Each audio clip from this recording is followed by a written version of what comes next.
Good morning.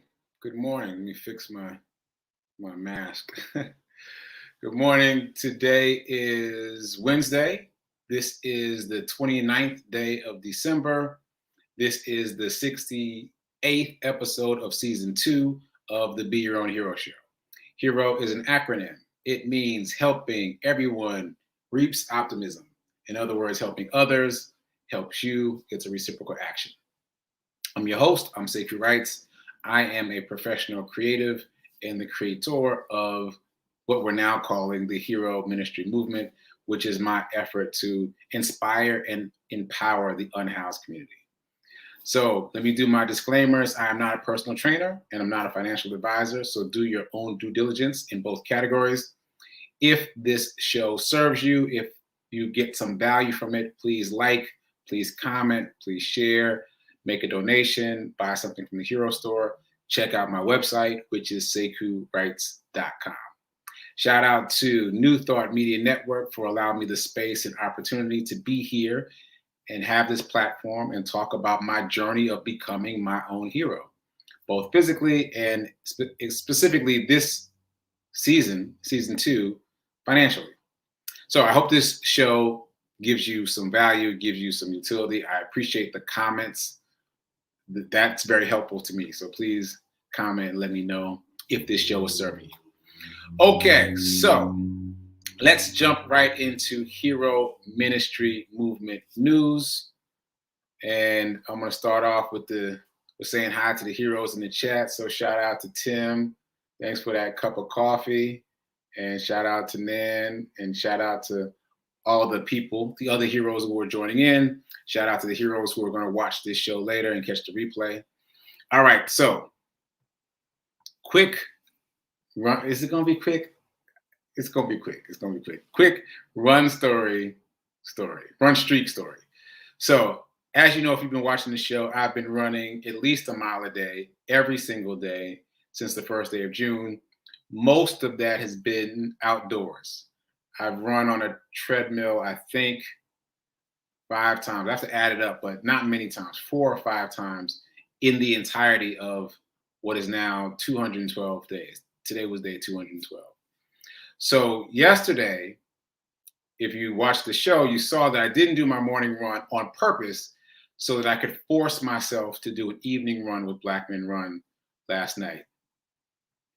So I did that, and I don't know if I'll be able to do that again because the difference in my body and mood having not done my morning run was significant.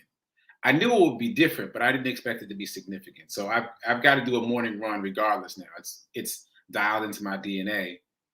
And then maybe I'll do a second run with them later in the day on Tuesdays. So anyway, I went out with them last night. And I'm glad I did because I got a story. So if you've been watching the Be Your Own Hero show for a while, you've heard me tell the story about the first time that I ran with Black Men Run. So you know how the social media algorithm works.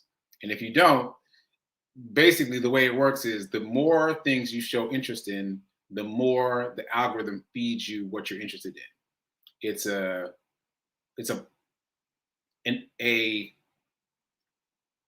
programmable positive feedback loop. It's important for you to know that too. Like, it's not going to show you what you don't want to see. The more you express interest in specific things, the more it shows you that. And it may show you some random other things to see if that catches your attention. But the point is, it's not going to show you the opposite of what you want. If you're interested in cats, it's probably not going to show you dogs. That's the way the program is set up. And I'm about to go off on a tangent. So let me pull myself back. But that algorithm is very fascinating. All right, I'm going to end with this. But in that tangent with this, the more you seek for something, the more you find it. And the computer algorithms around us are programmed to reinforce that. So whatever it is you're seeking, it's just going to give you more of, which means you're always moving in ignorance of the opposite opinion. So it's important for you to know that so that you can seek the opposite opinion, so you can create a more balanced worldview of what's happening. Okay, tangent done, back on track. So I went out with them last night, and I told you the story of the first time I went out with them. I just showed up, and it was it was a brutal day for me. I showed up, and I felt embarrassed by how poorly I performed that day. But I was already working on my mindset, so I did not think about it that way. I kept thinking about the positives. I showed up. I I did my best. I listened to my body. I had a whole list of things that I focused on, and I pushed out the thoughts of not doing so well. But the point is, I couldn't keep up with them, and I ended up sitting on the steps of a bank, some random bank, to catch my breath, and then I went back to the start line. And they were so fast that they were back at the start line by the time I got back, even though I didn't do the full loop. So last night was great for me because it was kind of a redemption of sorts. This was the first time I'd run with them since I've been back in Nashville. And we started off running, and not only did I stay with the group, but also it rained while we started running. It started drizzling like the first couple blocks, and then it was a torrential downpour. And I mentioned the fact that most of my runs have been outdoors because essentially I have practiced running through inclement weather. I have practiced, not on purpose, but I've practiced running through rain, through sleet, through snow, what have you, whatever the outdoor conditions are, I've practiced running through those conditions. So when there was a torrential downpour, I did a couple of things automatically because I've learned from past experience. I need to do those things, but it did not deter me at all. And so at the end of the run, much of which was uphill, the other men in the group who were there gave me props for how much I've grown as a runner since the last time they saw me run. And that was a great redemption story. It's a great full circle moment. And the point of me telling this story, and I said this in my run report on social media, is you can compound your own personal interest just by not quitting, just by staying in something, just showing up every day. Because for me, again, this is day 212 of my run streak, but I don't always feel like I'm getting better. I just feel like I'm not letting myself quit. I'm not letting myself not do the work. But apparently, as measured by other people, I am getting better. I'm getting faster. I'm getting, more consistent in my higher efforts. I don't know how to quite put that into words, but I know that it was very gratifying to be with that group and to do much better than I had done that first day. So I can track my own growth. And matter of fact, one of the brothers last night mentioned my first day and how that was and how I had to sit down and come back to the start line. But now here I am, right behind him the whole way. And so anyway, I just really appreciate, for me, being able to see the growth. And I invite you to do the same. Choose something. It doesn't have to be running, but choose something that you're going to show up for every day. And I promise you, even though you don't feel like you're getting better, you will be getting better.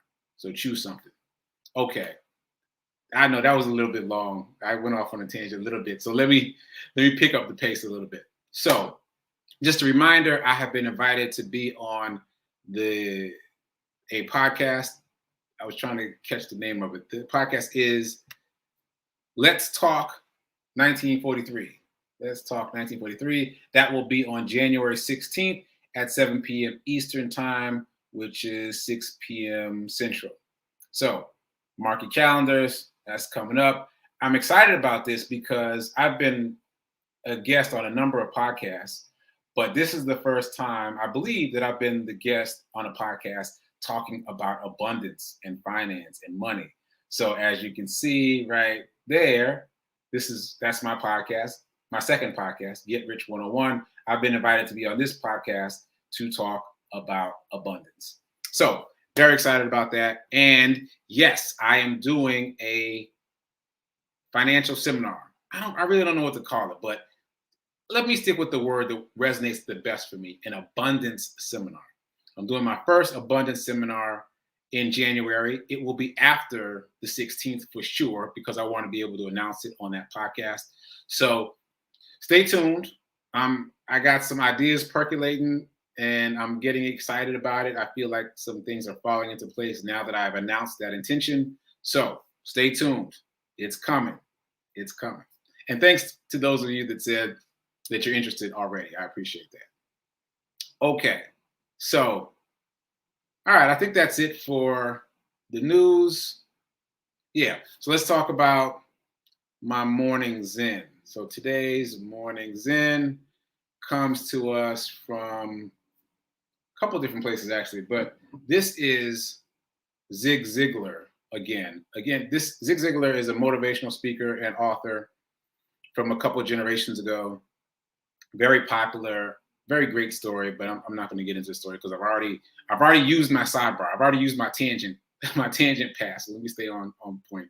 So this is what he says today. And again, I use the daily devotionals differently than most people.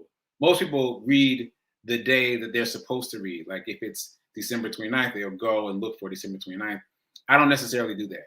I kind of skip around based on how the Spirit is leading me. So this is not the reading for December 29th, but this is what I read from Zig Ziglar's daily devotional today. Okay. Many people have dreams of wealth, popularity, power, and ease. But there's another kind of dream that's even more powerful and far more fulfilling. Finding and following God's dream for our lives. Finding and following God's dream for our lives. Finding and following God's dream for our lives. So if you've been watching Sit with Rev Melissa, you've heard her talk a lot about God's vision for your life as opposed to your vision for your life. And I have adopted that and run with it because the idea is no matter what you can conceive for yourself, no matter how big your dreams are, God's dream for your life is way bigger, is way bigger. Getting the download. I think I'm gonna have to speak to this.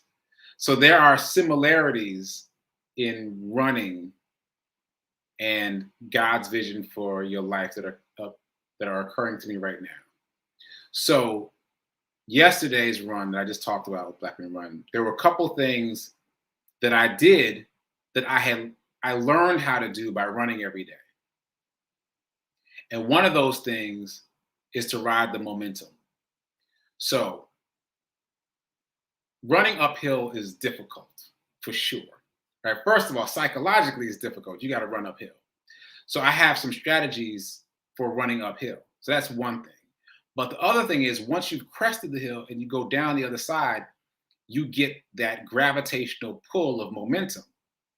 And what most of us do, runners or not runners, what most of us do is we fight that pull of momentum because it's too fast. We feel out of control. And so we start pulling back to control our pace as we run downhill.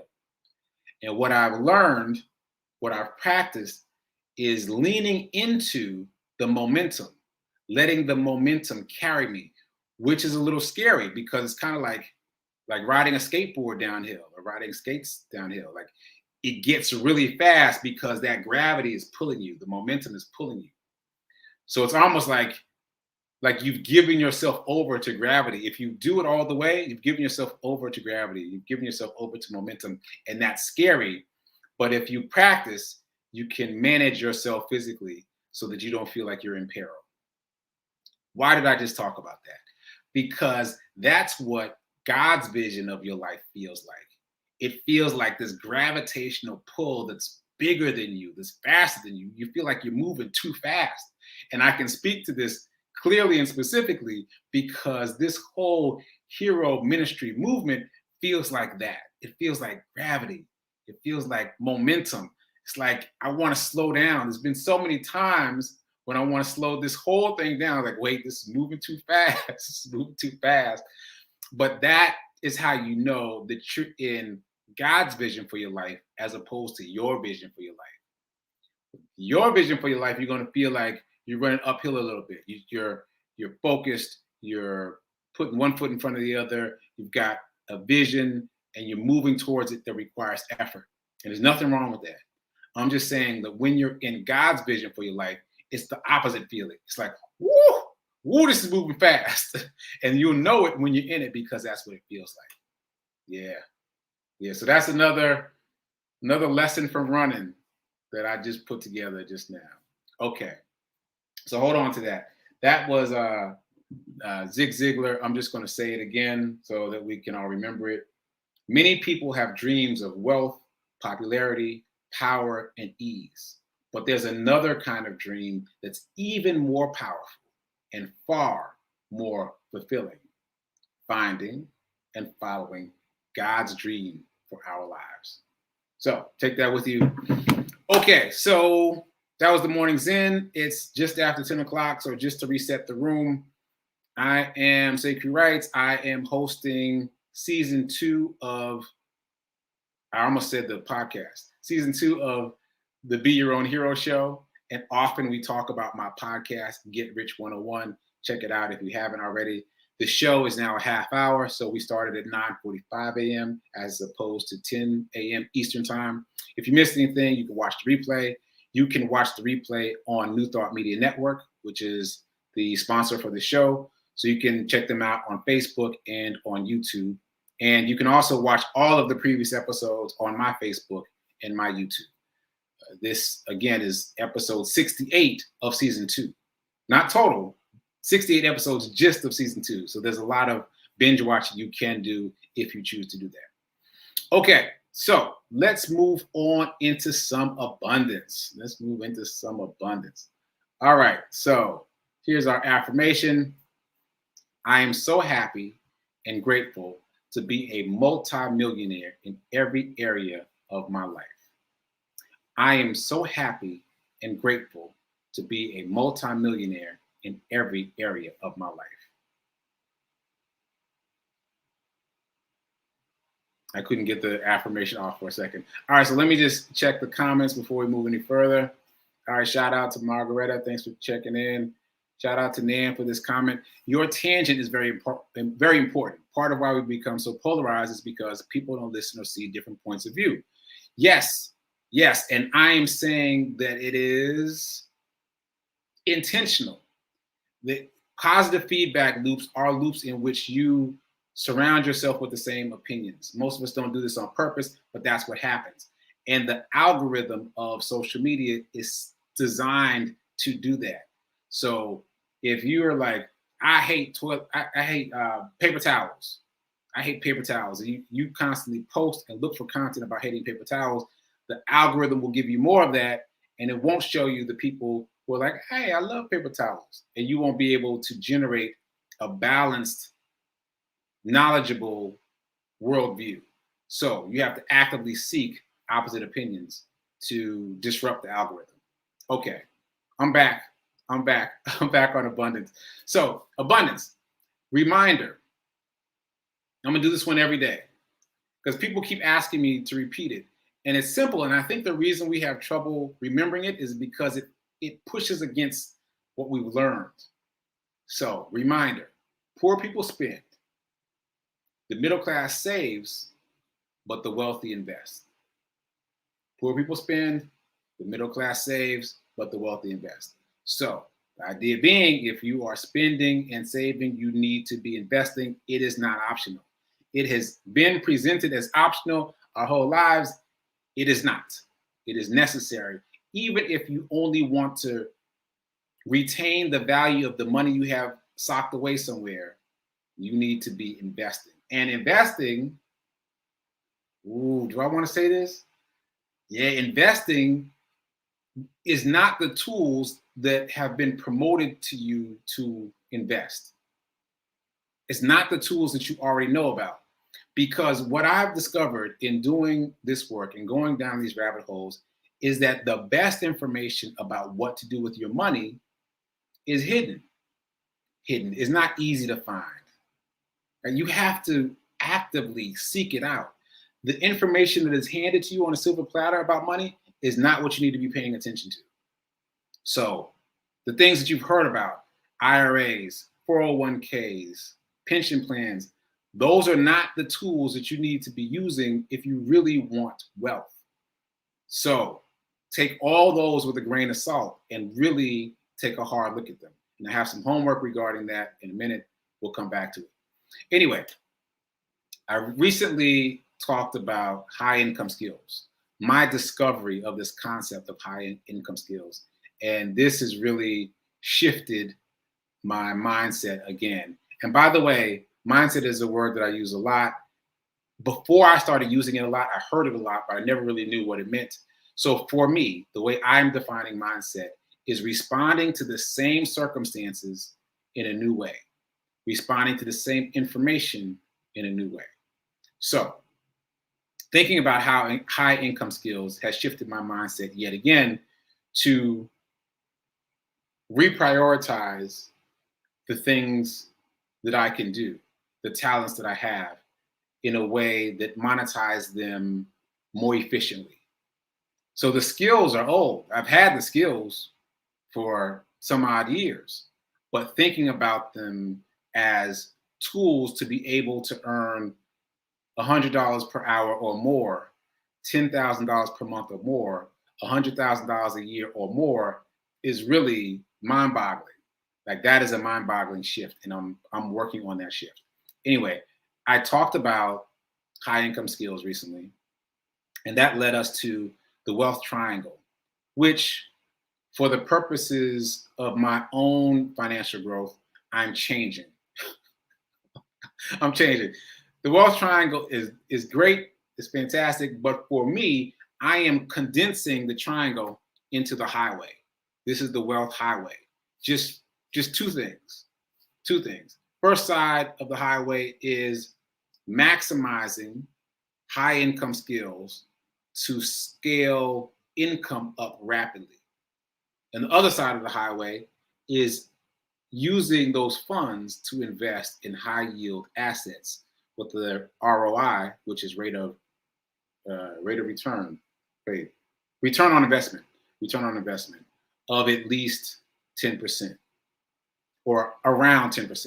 So for me, again, I'm condensing the wealth triangle into the wealth highway. Just two things: maximizing high income skills to make money quickly, and then investing that new income into high yield assets.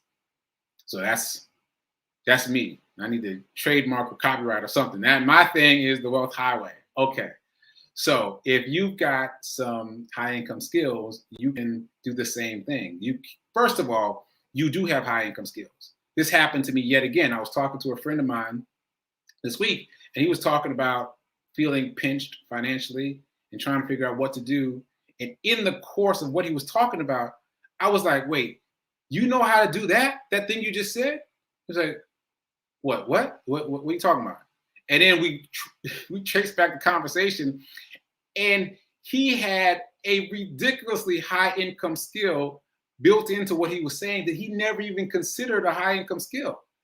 Like, it's something a lot of people would pay a lot of money to learn how to do.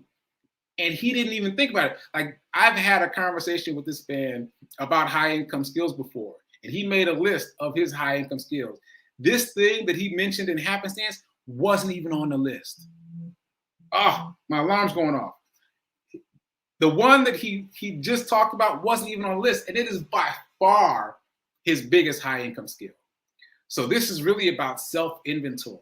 It's about self-assessment. If you have not already, please Google high income skills.